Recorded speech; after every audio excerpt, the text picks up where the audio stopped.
Salut à tous, comment allez-vous? Moi je vais bien, et aujourd'hui on se retrouve pour l'épisode 6 de En mode rétro sur House of the Dead 1, sorti le 13 septembre 1996 sur arcade et le 26 mars 1998 sur Saturn et PC.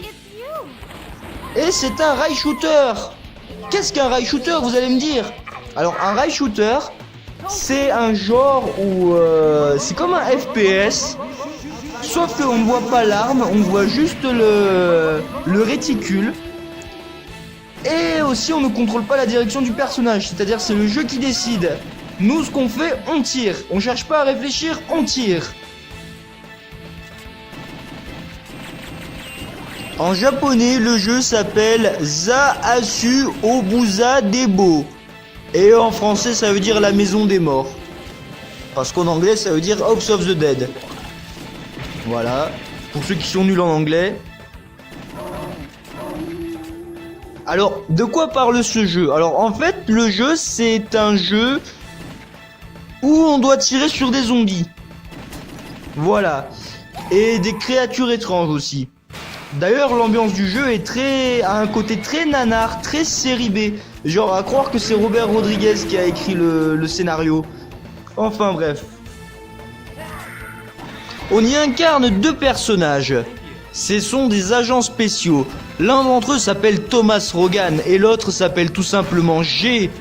Oui, alors je sais pas ce qu'ils ont à s'appeler comme des noms de lettres de l'alphabet, je sais pas. À croire que c'était une mode dans les années 90. Enfin bref. Puis ensuite, ces deux agents, qui sont Thomas Rogan et G, ils doivent enquêter sur ce qui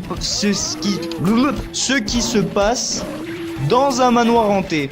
Ça vous rappelle pas le scénario d'un autre jeu de zombies, mais qui n'est pas un rail shooter, mais tout simplement un survival horror? Si, mais dites-le dans les commentaires. Et oui, les jeux de zombies aiment bien se copier entre eux. C'est vrai, genre il suffit de voir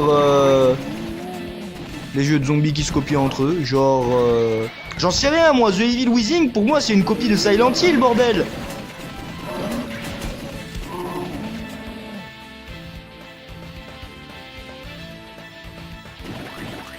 Après, pour continuer sur le scénario, alors, ils sont dans un manoir et ils doivent faire face au terrible docteur Roy Curien, qui est un scientifique fou, enfin c'est un savant fou qui a créé un virus pour que les gens se transforment en zombies. Décidément, ces jeux de zombies, ils n'ont aucune originalité, c'est dingue. Mais pour le personnage de Thomas Rogan, le combat est un peu plus personnel vu qu'il doit retrouver Sophie Richard, qui est sa fiancée, qui est prisonnière du manoir. Ouais, je sais, ça paraît complètement pété comme scénario, mais je vous l'ai dit, ça paraît nanar comme ça. Tellement nanar que le film House of the Dead qui sortira en 2003 sera lui-même un nanar. Bon après c'est pas étonnant, le film a été réalisé par Uwe Boll. Malheureusement, hélas. D'ailleurs, je vous invite à regarder la vidéo de Karim Debache sur House of the Dead, qui a lui-même été réalisé par Uwe Boll. Attends, mais je suis en train de me répéter, bordel de merde. Le jeu se constitue en 4 chapitres. Chaque chapitre aura un boss de fin pour un chapitre.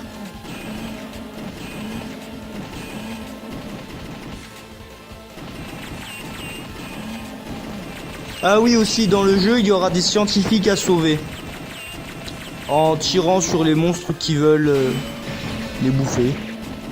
Ouais. Quand on réussit à sauver un scientifique, on gagne une vie supplémentaire, mais si on n'arrive pas à sauver le scientifique, on a une vie en moins. Sophie.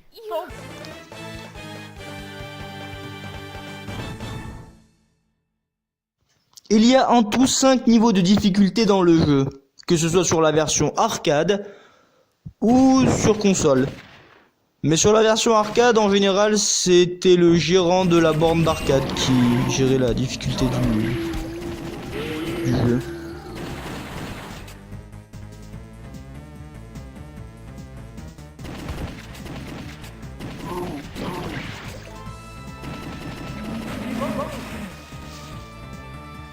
J'espère que vous avez aimé la vidéo. Comme d'habitude, n'hésitez pas à partager, mettre un pouce bleu et vous abonner, ça ferait super plaisir. Allez sur ce, à la prochaine.